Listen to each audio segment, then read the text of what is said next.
A Strike Eagle team, led by then Major Christopher M. Short, flew overhead during the early part of the battle Roberts Ridge.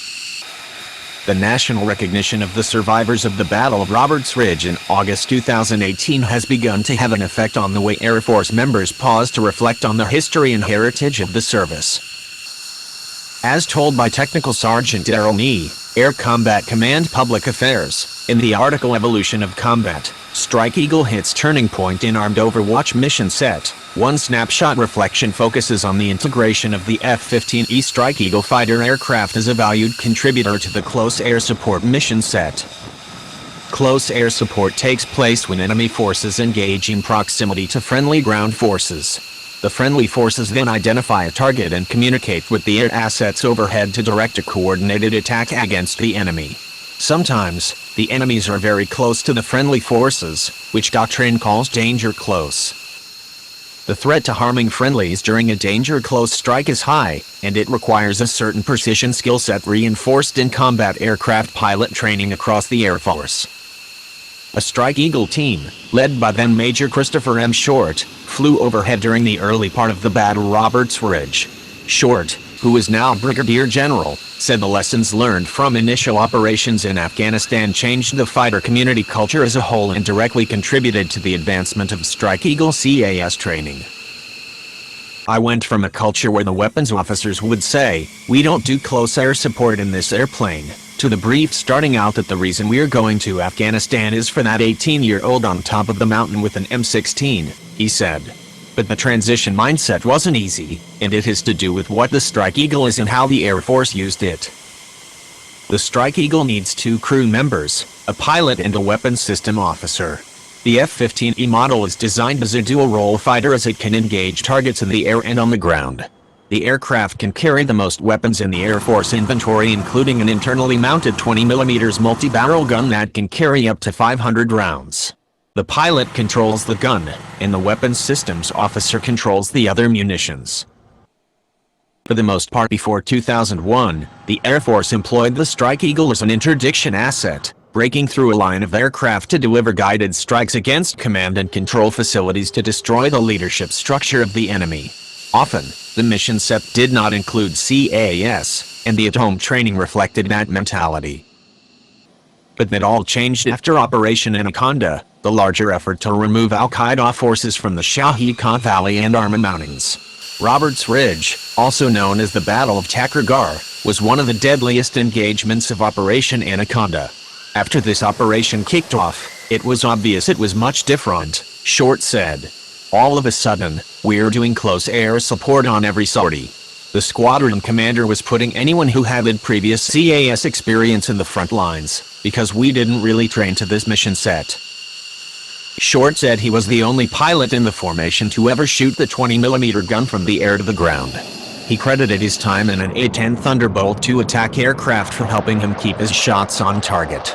But unlike the A-10, the Strike Eagle's gun was designed for air-to-air combat and has an up cant, making it more challenging to shoot as the aircraft gets closer to the ground.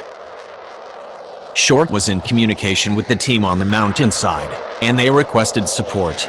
Danger close support. And so we shot 500 rounds, 75 feet from friendlies, he said.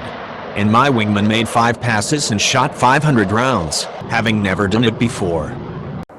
And this, Short said with difficulty, is where the Air Force learned something about communication, training and weapon system integration. He made 4 strafing passes at 1,500 feet above ground level, and after refueling, returned to walk in successive bombs closer and closer to the enemy forces. Short said the efforts of his team and the many other joint forces on the mountaintop did more to suppress the enemy attack rather than eliminate the threat. We were less prepared to do that than we should have been, he said. There were things we could have done better if we'd been proficient and practiced at what we do. One aspect that could have changed the course of the battle was the uncoordinated presence of the MQ-1B Predator, an unmanned aerial vehicle designed as an intelligence collection asset. The Predator flew around the mountain and had collected data as to where exactly the enemy forces were located. We had no idea that the Predator was there, Short said. We were strafing, and Major Jim Fairchild, the weapons systems officer, said, Predator on final. I didn't have enough situational awareness left to do anything. I thought, big sky theory, right? I hope I don't hit it. We came back and saw all the pictures that the Predator had of the scenario, he continued. If they could have just explained some of this. Why weren't we talking to each other? It was that we weren't on the same frequencies, putting 2 and 2 together.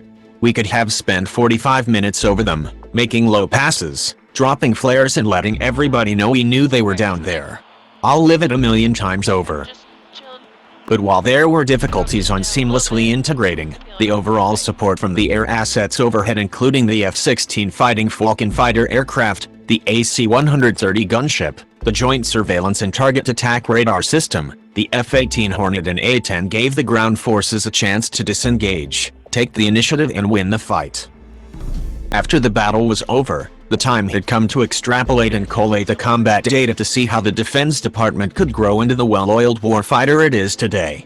Short said the Battle of Roberts Ridge proved the Strike Eagle could perform CAS, and it changed the F-15E community's view on their ability to execute that mission set. They demonstrated the capability, and now it was time to further hone. This evolving modernization of combat doctrine involved many people from all the services. Some tactics needed tweaking, others needed a complete rewrite. For the Strike Eagle, it was a drastic shift. When I left its squadron, we were focused on what happened during Operation Anaconda and how do we get better, Short said. Now, routinely, pilots are going downrange, and they're strafing danger close in their first 5 sorties in the Strike Eagle. That's the leap we made. A part of that leap included more Strike Eagle participation in the at-home training of Green Flag. Green Flag is a 2-week Joint Forces event in support of ground combat training at the U.S. Army National Training Center in Fort Irwin, Mojave Desert, California. The Air Force pilots work with Air Force Tactical Air Control Parties, TACP, and Army Brigade Combat Teams, BCTs, to hone CAS proficiency, which includes practicing strafing runs in the California mountains. There are young aviators now who are better at strafing and CAS than I ever was, Short said, because they're training at an early stage in their career. I walk into a squadron now, and it is second nature for these lieutenants to know that CAS is on the menu of things they might be asked to do. And they're ready to do it. The Air Force has an innate ability to embrace change and grow to meet the requirements of the current fight, Short said. The culture has a can-do attitude and a willingness to adapt quickly, whether it's to technology or to mission sets. Today's airmen are experts at innovation and creativity on the battlefield to get the mission done. As you get older, you look back on your career, he said. That's one of the neat things to see is how far we've come and what we did to adapt. Our Air Force is agile and it has incredible talent and people with the passion to do the mission. This snapshot reflection of the Strike Eagle shows how they are now part of the CAS mission. Operation Anaconda and the Battle of Roberts Ridge served a vital role in identifying key changes necessary to protecting lives in the future.